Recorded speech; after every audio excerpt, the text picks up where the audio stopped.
Hey, this is David from Covet. Hey, what's up? This is Forrest from Covet. Hi, this is Yvette from Covet, and you're geeking out to Gear Gods.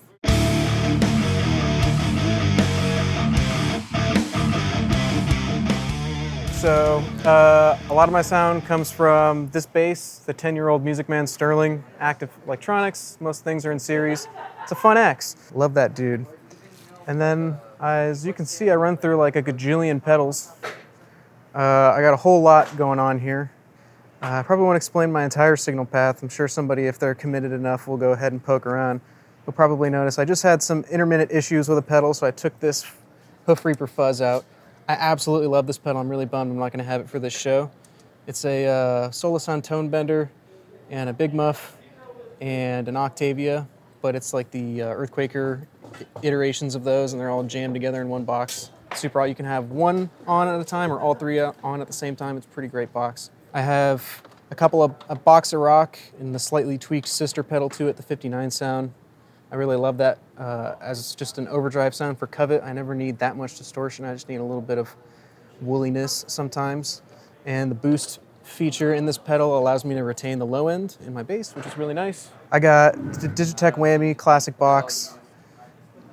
You can't go wrong with that guy, really. The MASF Raptio, as I jokingly call it. It's a cool stutter freeze pedal from Japan. Mario just Googled what Raptio means, which is actually kind of funny. So if you're curious, I do not endorse the definition of Raptio, but I do the pedal, just to be clear. We got a Pog 2 DL4 with a bunch of mods in it. My homie Shelby modded that. Got straight to loop mode and straight to straight expression output on that guy. I love the transmitter reverb. It's like a reverb with a filter in it. It's kind of nice for a little extra mojo. And then you got the Mantic Proverb up there, which has this cool feedback feature that I really dig. And yeah, those are pretty much the sounds for this particular Covet set. Kind of arranges depending on what I'm playing, what songs I'm playing. All right, so I guess I'll start with my guitar. Currently, I have with me my Ibanez Talman Prestige. It's a nice orange sparkle color.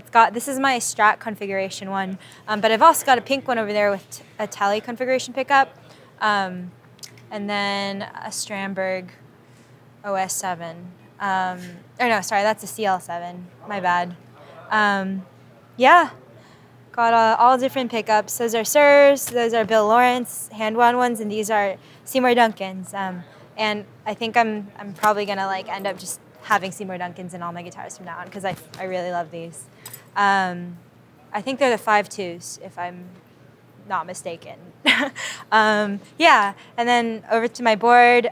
Basically, the most interesting thing on my board, the tuner, the Polytune tuner. No, I'm just kidding.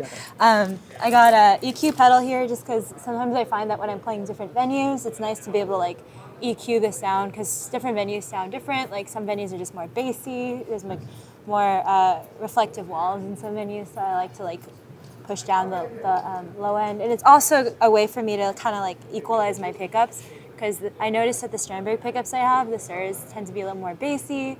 So it's nice to be able to kind of push the highs and mids a bit, crank that soldier boy, So then I have, you probably noticed I have 3 delays, and I love them all. They all do different things. Some of them are more long tail delay, some of them are slightly modulated, and then I have this one I really like because I have it on the swell setting, so the tack is delayed. Rather than change settings on delay live, I kind of just like to have 3 delays on my board so I can just go back and forth. And if one craps out, I can kind of improvise on the other one. It's nice. I have a Mercury 7 Reverb. Really love that one. It's from Maris. Love the Julia. Love these 2 pedals in conjunction, actually. The Julia is a chorus vibrato. It's nice for, emulating those lo-fi 80s sounds. I used to have a lo-fi junkie, and I still have that at home. I just find that on my live board it's a bit noisy, but the Julia is kind of a quieter version of that. Got this, I can't pronounce her name, but Materesu Bright preamp from Ground Control Audio. It's kind of a smaller company.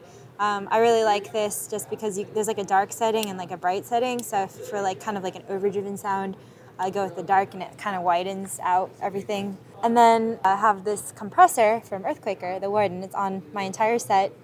I just really like the way that it kind of like the sustain thing. It makes every note like very even and rounded, so I enjoy that. And then I have this bass octave deluxe pedal for, again, widening the sound, making it sound like huge. And then I got a looper for interludes, but I'm not going to be using that tonight because of our set time. Sometimes I like to like loop things, and we do like glitchy, like, you know, improv sessions in between songs, but not today. Yeah, that's about it. You may be interested in this sick cable. I'm just kidding. This is Forrest from Covet, and this is my brand new Thomas Star Classic Walnut Birch drum set. And I am so stoked on this kit. It looks and sounds amazing. It's just very loud. It's probably one of the loudest kits I've played. It's the first thing I noticed about it. Right here, we got a SLP Tama walnut snare. This is 10 plies, so this thing's it's a thick boy. Very blocky, very powerful sounding. And then holding it all is this illustrious Tama hardware, Iron Cobra Road Pro Series.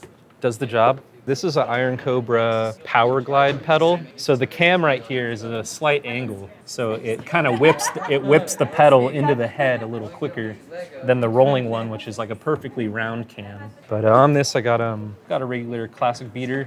And then these big UFOs way up here in Forest Land, these are my new Meinl cymbals. This one I took on a tour. It's a little thrashed. This is a Byzance 20-inch vintage crash. Probably my favorite crash ever. And then I have a 22-inch medium jazz ride, also Byzance. And one thing I really like, if you look, is these logos are laser engraved. This isn't a paint, so you can't wash it off. That's probably one of my favorite things aesthetically about them. And then right here is a 18-inch jazz thin crash, also Byzance by Meinl. And these cymbals, oh, forgot about my hats. They're way down here. And these are 15-inch jazz thin Byzance, and my bottom hat, let me show you, is actually a traditional medium hi-hat top, because I like a thinner hat on my bottom. So that's what that are. And then for now, these drum heads, these tops are Remo Emperor suedes, and they're pretty good. I dig them. They sound pretty smooth, very like kind of old school sounding. A little drier, I think, than a regular amp. So this finish is called, I believe this is called Phantasm. And it's so gorgeous. I could literally just stare into this kit all day. And one cool thing about this kit in particular is there are very few hyperdrive sizes in this kit, in the new Tama Walnut Birch. So I think we think Benny Rogers has the other one, but this is one of the only hyperdrive. So it's about like an 1.5 inches shorter tom sizes. This kick drum right here is a 22 by 14, so it's like 2 inches shorter than most bass drums. It's very quick, has a nice like response, very fast sounding, and that's kind of why I picked the hyperdrive sizes, because I wanted a very fast, quick sound.